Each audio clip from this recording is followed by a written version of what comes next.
ಚಟವಿಲ್ಲದ ಚಟವಿರಬೇಕು, ಮನಸ್ಸಿನಲ್ಲಿ ಹಠವಿರಬಾರದು. 2 ತಿಂಗಳು ಟೀ ಕುಡೀರಿ, ಆಮೇಲೆ ಬಿಟ್ಬಿಡಿ. ಒಂದು 10 ದಿನ ಟೀ ಕುಡಿತೀನಿ, ಒಂದು 10 ದಿವಸ ಕಾಫಿ ಕುಡಿತೀನಿ.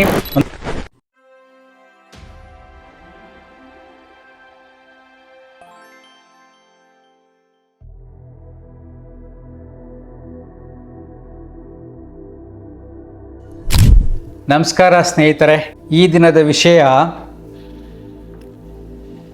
ಚಟವಿಲ್ಲದ ಚಟವಿರಬೇಕು, ಮನಸ್ಸಿನಲ್ಲಿ ಹಠವಿರಬಾರದು.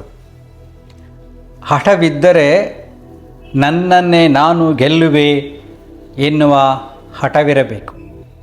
ನೋಡಿ, ಸರಳವಾಗಿದೆ. ಚಟವಿಲ್ಲದ ಚಟವಿರಬೇಕು ಅಂದರೆ ಈಗ ನೀವು ಚೆಕ್ ಮಾಡ್ಕೊಂಡು ಮನಸ್ಸು ಹೇಗಿದೆ ಅಂತ. ಯಾವ ರೀತಿಯಾದ ಚಟ ಇರಬೇಕಪ್ಪ ಅಂದರೆ 2 ತಿಂಗಳು ಟೀ ಕುಡೀರಿ, ಆಮೇಲೆ ಬಿಟ್ಬಿಡಿ. ನಾನು ಟೀನೇ ಕುಡಿಯೋಲ್ಲ, ಬರೀ ಹಾಲು ಕುಡಿತೀನಿ ಅಂತ ಹೇಳಿ. ಅದಾದಮೇಲೆ ಒಂದು 2 ತಿಂಗಳು ಹಾಲು ಕುಡೀರಿ, 3 ತಿಂಗಳು ಕುಡೀರಿ, ಆಮೇಲೆ ಅದನ್ನು ಬಿಟ್ಬಿಡಿ. ಬರೀ ಯಾವುದಾದ್ರು ಒಂದು ಹರ್ಬಲ್ ಜ್ಯೂಸ್ ಕುಡೀರಿ. ನಿಂಬೆಹಣ್ಣಿನ ಜ್ಯೂಸು ಕುಡೀರಿ, ಅದು ನೆಲ್ಲಿಕಾಯಿ ಜ್ಯೂಸು ಕುಡೀರಿ, ಯಾವುದಾದ್ರು ಒಂದು ಕುಡೀರಿ. ನೆಕ್ಸ್ಟ್ 2 ತಿಂಗಳಾದಮೇಲೆ ಅದನ್ನು ಬಿಟ್ಬಿಡಿ, ಕಾಫಿ ಕುಡೀರಿ. 2 ತಿಂಗಳಾದ ಅದನ್ನು ಬಿಟ್ಬಿಡಿ, ಜೀನಿ ಕುಡೀರಿ. ಅಂದರೆ ಇದೇ ಬೇಕು ಅಂತ ನನ್ನ ಮನಸ್ಸು ಹಠ ಮಾಡಬಾರ್ದು. ಯಾಕೆಂದರೆ ಮನಸ್ಸಿನ ಮೇಲೆ ನಾನು ಹಿಡಿತವನ್ನು ಸಾಧಿಸಬೇಕು. ಚಟವಿಲ್ಲದ ಚಟವಿರಬೇಕು. ಚಟ ಅಂದರೆ ಹಿಡ್ಕೊಂಬಿಟ್ಟಿರುತ್ತೆ, ಅದು ಬಿಡೋದೇ ಇಲ್ಲ. ಅಂದರೆ ನೀನು ವೀಕ್ ಆಗಿರ್ತೀಯ, ನಿನ್ನ ಮನಸ್ಸು ತುಂಬ ವೀಕ್ ಆಗಿರುತ್ತೆ. ಮನಸ್ಸಿನಲ್ಲಿ ಹಠವಿರಬೇಕು, ಚಟವನ್ನು ಗೆಲ್ಲುವ ಹಠವಿರಬೇಕು. ನೋಡಿ, ಆ ಚಟ ಏನಿರುತ್ತೋ ಅದು ನಾನು ಗೆಲ್ತಿನ್ನತಕ್ಕಂಥ ಹಠ ಇರಬೇಕು. ಆಗ ನಿನ್ನ ಮನಸ್ಸಿನ ಮೇಲೆ ನಿಗ್ರಹ ಬರುತ್ತೆ.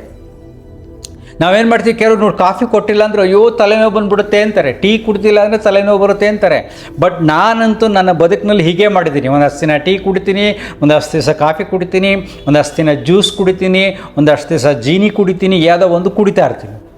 ಏನು ಬೇಕನ್ನಿಸ್ತು ಯಾವುದಾದ್ರು ರೆಡಿ. ಸೊ ನಿಮ್ಮ ಹೀಗೆ ಯೋಚನೆ ಮಾಡಿ, ಕೆಲವರಿಗೆ ಯಾವ ರೀತಿಯಾದ ಚಟ ಇರ್ತದೆ, ಸ್ಮೋಕಿಂಗ್, ಆದರೆ ಬಿಟ್ಟರೆ ಆಗದೇ ಇಲ್ಲ ಅನ್ಕೊತಾರೆ. ಬಿಟ್ಟು ನೋಡು, ಪ್ರಯೋಜನ ಆಗುತ್ತಾ? ಸೇದು, no problem, nothing wrong if it is good for you. ಆರೋಗ್ಯಕ್ಕೆ ಪೂರಕವಾಗಿದ್ದರೆ ಯಾವುದರ ಮಾಡು, ಮಣ್ಣು ಬೇಕಾದ್ರೆ ತಿನ್ನು, ಒಳ್ಳೆಯದಾ, ನೋ ಪ್ರಾಬ್ಲಮ್. ಕೆಟ್ಟದಾ, ಬೇಡ ಬೇಡ. ಈಗ ಡ್ರಿಂಕ್ಸ್ ಮಾಡ್ತೀಯಾ, ಆಲ್ಕೋಹಾಲ್ ತಗೋತೀಯಾ, ಪ್ರಯೋಜನ ಆಗ್ತಾಯಿದೆ ನಿನ್ನ ದೇಹಕ್ಕೆ, ಯೋಚನೆ ಮಾಡಿ ಏನೇನು ಪ್ರಯೋಜನ ಆಗ್ತಾಯಿದೆ ಯೋಚನೆ ಮಾಡು. ಪ್ರಯೋಜನ ಆಗ್ತಾ ಇದೆಯಾ, ಆರೋಗ್ಯ ವೃದ್ಧಿ ಆಗ್ತಾ ಇದೆಯಾ, ಕುಡಿ. ಬೇಡ ಅನಿಸ್ತಾ ಬಿಟ್ಬಿಡು. ಬೇಡ ಅನಿಸ್ತಾ ಯಾವಾಗ ನೀನು ಬಿಡ್ತೀಯೋ ಆಗ ನಿನ್ನ ಮನಸ್ಸು ಸ್ಟ್ರಾಂಗ್ ಆಗಿದೆ ಅಂತ. ಅದನ್ನು ಹಿತಮಿತವಾಗಿ ಯಾವಾಗ ಉಪಯೋಗಿಸ್ತೀಯೋ ಆವಾಗ ಮನಸ್ಸು ಸ್ಟ್ರಾಂಗ್ ಆಗಿದೆ ಅಂತ. ಅದಿಲ್ಲದೆ ನನ್ನ ಜೀವನ ಇಲ್ಲ ಅಂದ್ಕೊಂಡ್ರೆ ಸೊ ನಿನ್ನ ಮನಸ್ಸು ವೀಕ್ ಆಗಿದೆ, ಏನೂ ಮಾಡೋಕ್ಕಾಗಲ್ಲ. ನಾನು ಚಟಕ್ಕೆ ಸೋತೋಗಿದ್ದೀನಿ ಅಂತ.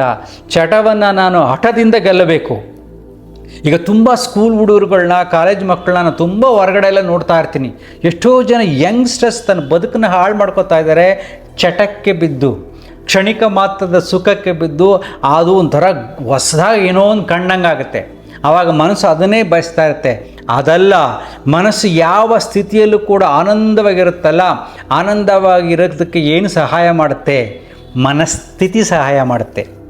ನಿನ್ನ ದುಡಿಮೆ, ನಿನ್ನ ಸಾಧನೆ ಯಾವಾಗಲೂ ನಿನಗೆ ಖುಷಿ ಕೊಡುತ್ತೆ. ಈಗ ಮನೆಗೆ ಬರ್ತೀರಪ್ಪ, ನೀವು ಸಿಗರೇಟ್ ಸೇದ್ಕೊಂಡು ಬಂದಾಗ ಮನೆಯವರೆಲ್ಲ ಏನು ಸಿಗರೇಟ್ ಸೇದ್ಕೊಂಡು ಬರ್ತಾ ಇದ್ದಾರೆ, ಖುಷಿ ಪಡ್ತಾರಾ? ಇಲ್ಲ. ಅದು ಏನೋ ಸಾಧನೆ ಮಾಡಿಕೊಂಡು ಕೈ ತುಂಬ ಏನಾದ್ರು ತಗೊಂಡು ಬಾ ನೀನು ಮನೆಗೆ, ಆವಾಗ ಎಲ್ಲರೂ ಖುಷಿ ಪಡ್ತಾರೆ. ಅರ್ಥವಾಗ್ತಿದೆಯಾ? ಒಂದು ಸರಳವಾಗಿ ಹೇಳ್ತೀನಿ, ಯಾವುದು ಚಿಂತನೆ ಮಾಡ್ತಾ ಹೋಗ್ಬೇಕು ನಾವು. ನನ್ನ ದೇಹ, ನನ್ನ ಮನಸ್ಸು ಎಷ್ಟು ಚೆನ್ನಾಗಿ ಮಾತಾಡುತ್ತೆ ಅಂದರೆ ಚಟಗಳ ಬಗ್ಗೆ ಗಮನ ಹರಿಸಿ ನೋಡಿ. ಬೇಕಾದ್ರೆ ಟ್ರೈ ಮಾಡಿ ನೋಡಿ.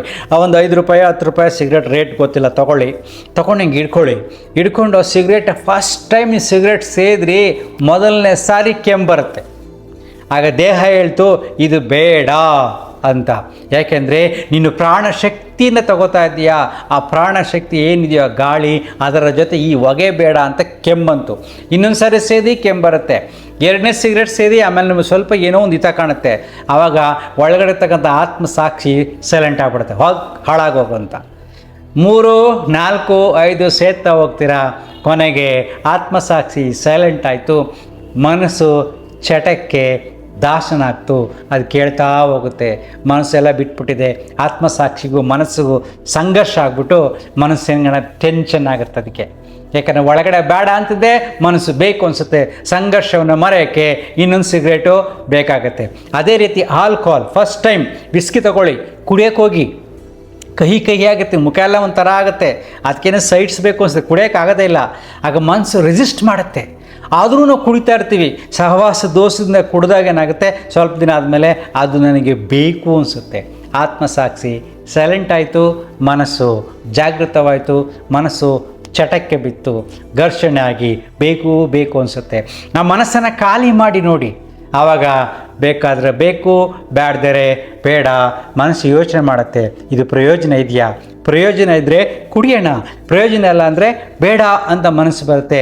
ಆಗ ನಿನ್ನ ಮನಸ್ಸು ಅದನ್ನು ಕಂಟ್ರೋಲ್ ಇಟ್ಕೊಂಡಿದೆ ಅಂತ. ಆದರೆ ಕೆಲವ್ರಿಗೆ ಏನಾಗ್ತಾ ಇದೆ, ಚಟವೇ ಮನಸ್ಸನ್ನು ಕಂಟ್ರೋಲ್ ಇಟ್ಕೊಂಡಿರುತ್ತೆ.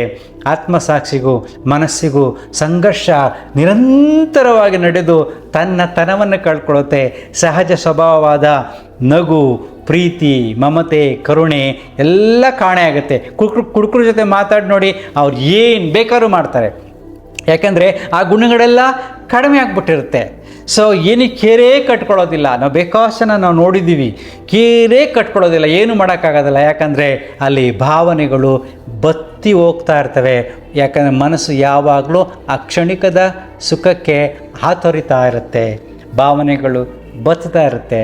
ಅದಕ್ಕೆ ನಾನು ಯುವತಿಯರಿಗೆ, ದೊಡ್ಡವ್ರಿಗೂ ಹೇಳೋದು ಇದನ್ನೇ, ಚಟವಿಲ್ಲದ ಚಟವಿರಬೇಕು, ಚಟವನ್ನು ಗೆಲ್ಲುವ ಮನಸ್ಸಿನ ಹಠವಿರಬೇಕು ಅಂತ. ನೀನು ಗೆಲ್ಲಬೇಕು. You are important. Thank you.